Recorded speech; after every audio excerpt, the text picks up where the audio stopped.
মদিনার উপকণ্ঠে এক সাধারণ কাঠুরে মানুষ থাকতেন। নাম তার আব্দুল্লাহ। সংসারে ছিলেন বৃদ্ধ মা, স্ত্রী আর 2 সন্তান। আয়ের একমাত্র উপায় ছিল বন থেকে কাঠ কেটে আনা এবং বাজারে বিক্রি করা। সেই সামান্য টাকায় কষ্টে শিষ্টে চলে যেত সংসার। কিন্তু জীবনের প্রতিটি অভাবে তিনি কখনো হতাশ হতেন না। সব সময় মুখে উচ্চারণ করতেন, হাসবি আল্লাহু লা ইলাহা ইল্লা হুয়া আলাইহি তাওয়াক্কালতু ওয়া হুয়া রব্বুল আরশিল আযীম।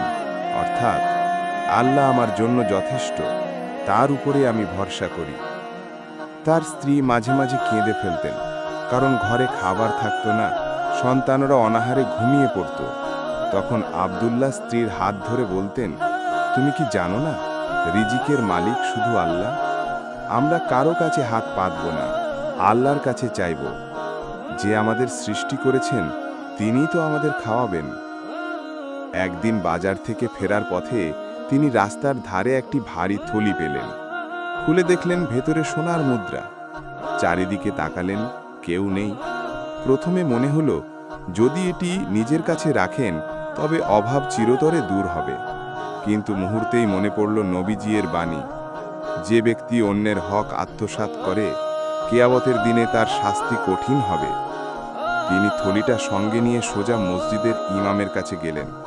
বললেন, হুজুর, আমি এটা পেয়েছি, মালিক জারি হোক, তাকে পৌঁছে দিন। কয়েকদিন পর ঘোষণা হলো, একজন ধনী ব্যবসায়ীর থলি হারিয়েছে। তিনি অত্যন্ত দুঃখে ছিলেন। যখন জানলেন যে কাঠুরে আব্দুল্লাহ স্বর্ণভরা থলি জমা দিয়েছেন, তখন তিনি বিস্মিত হয়ে আব্দুল্লাহর বাড়ি এলেন। তিনি কেঁদে কেঁদে বললেন, ভাই, আপনি আমাকে শুধু সম্পত্তি ফেরত দেননি, আমার ঈমানও ফিরিয়ে দিয়েছেন। আমি ভেবেছিলাম মানুষ লোভী হয়ে গেছে, অথচ আপনি প্রমাণ করলেন আল্লাহ ভীরু মানুষ এখনও আছে। ব্যবসায়ী আব্দুল্লাহকে পুরস্কার দিতে চাইলেন, কিন্তু তিনি মাথা নত করে বললেন, আমার প্রয়োজন নেই, আমি শুধু আল্লাহর সন্তুষ্টি চাই। ব্যবসায়ী আব্দুল্লাহর এই সততা এতটাই মুগ্ধ হলেন যে তিনি গোপনে নিয়মিত সাহায্য করতে লাগলেন। কাঠুরে জানতেন না কে তার ঘরে চাল, খেজুর আর কাপড় পাঠাচ্ছে, শুধু আল্লাহর কাছে শুকরিয়া আদায় করতেন। এভাবে কয়েক বছর কেটে গেল। তার ছেলে কোরআন শিখে একজন আলেম হয়ে উঠল, মেয়ে হিফজ সম্পন্ন করল। সবাই গ্রামে তাদের সম্মান করতে লাগল। কিন্তু আল্লাহর বান্দাদের জন্য পরীক্ষা তো অবশ্যম্ভাবী। একসময় বড় খরা দেখা দিল। বনে কাঠ শুকিয়ে গেল, বাজারে কিছুই বিক্রি হলো না। দিন দিন অভাব বাড়তে লাগল। গ্রামের অনেকে হতাশ হয়ে সুদখোরদের কাছ থেকে ঋণ নিল, কেউ চুরি শুরু করল। কিন্তু আব্দুল্লাহ দৃঢ় রইলেন। তিনি সন্তানদের নিয়ে প্রতিদিন নামাজে দোয়া করতে লাগলেন, হে আল্লাহ, তুমি তো প্রতিশ্রুতি দিয়েছ যে আমার উপর ভরসা করে আমি তার জন্য যথেষ্ট হব। আমরা শুধু তোমার কাছেই চাই।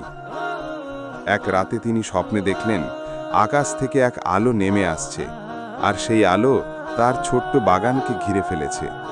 সকালে ঘুম ভেঙে তিনি স্ত্রীকে বললেন, আজ বাগানে চলো। গিয়ে দেখলেন শুকনো খেজুর গাছে হঠাৎ নতুন কুঁড়ি এসেছে। কয়েকদিনের মধ্যেই ফল ধরল। অন্য বাগানগুলোতে খরা থাকলেও তার বাগান ছিল সবুজ। গ্রামবাসী অবাক হয়ে বলল, এটা তো আল্লাহর রহমত। এবার মানুষ কাঠ কিনতে না পারলেও তার বাগানের খেজুর কিনতে লাগল। অল্প দিনেই তিনি সচ্ছল হয়ে গেলেন। কিন্তু সচ্ছলতা তাকে বদলায়নি। তিনি আগের মতোই সাদামাটা জীবন যাপন করলেন, দরিদ্রদের সাহায্য করতে লাগলেন। একদিন গ্রামের মসজিদে খুতবা দিচ্ছিলেন ইমাম সাহেব। তিনি বললেন, দেখো, আব্দুল্লাহ ভাইয়ের জীবনে আল্লাহ কেমন বরকত দিয়েছেন। তিনি সততা, ধৈর্য আর আল্লাহর ওপর ভরসা ধরে রেখেছিলেন বলেই আল্লাহ তাকে উত্তম প্রতিদান দিয়েছেন। গ্রামের তরুণরা আব্দুল্লাহকে আদর্শ হিসাবে মানতে লাগল। তিনি তাদের বলতেন, ধন সম্পদ আসল নয়, আসল হলো ঈমান। যদি সত্যবাদী হও, আল্লাহ তোমার রিজিক এমনভাবে দেবেন যা তুমি কল্পনাও করতে পারবে না। জীবনের শেষ প্রহারে তিনি সন্তানদের কাছে ডাকলেন। চোখ ভেজা কণ্ঠে বললেন, আমার সন্তানেরা, মনে রেখো, কখনো মিথ্যা বলবে না, কখনো কারো হক নষ্ট করবে না, আর সব সময় আল্লাহর ওপর ভরসা করবে।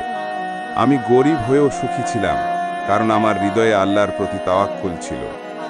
এ কথা বলে তিনি কোরআনের আয়াত তেলাওয়াত করতে লাগলেন। ইন্নাল্লাহা মা'আস সাবিরিন, নিশ্চয়ই আল্লাহ ধৈর্যশীলদের সঙ্গে আছেন। ধীরে ধীরে তিনি চোখ বন্ধ করলেন। পুরো গ্রাম কেঁদেছিল, কারণ তারা জানত এই মানুষটি কেবল একজন কাঠুরে ছিলেন না, বরং সত্যিকার মুমিনের প্রতিচ্ছবি। তার মৃত্যু পরেও তার সন্তানেরা সেই শিক্ষা আঁকড়ে ধরেছিল। ছেলে একজন বড় আলেম হয়ে মানুষের হিদায়েতের কাজ করতে লাগলেন, আর মেয়ে নারীদের কোরআন শেখাতে শুরু করলেন। গ্রাম জুড়ে ইসলামী পরিবেশ ছড়িয়ে গেল। সবাই বলতো, এটা আব্দুল্লাহ ভাইয়ের দোয়ার বরকত। শিক্ষা: অন্যের হক ফেরত দেওয়া ঈমানের শর্ত। ধৈর্য আর সততা আল্লাহর কাছে সবচেয়ে প্রিয়। অভাব এলে হাল ছেড়ো না, কারণ রিজিক আল্লাহর হাতে। একজনের সৎ জীবন পরবর্তী প্রজন্মকেও আলোকিত করে।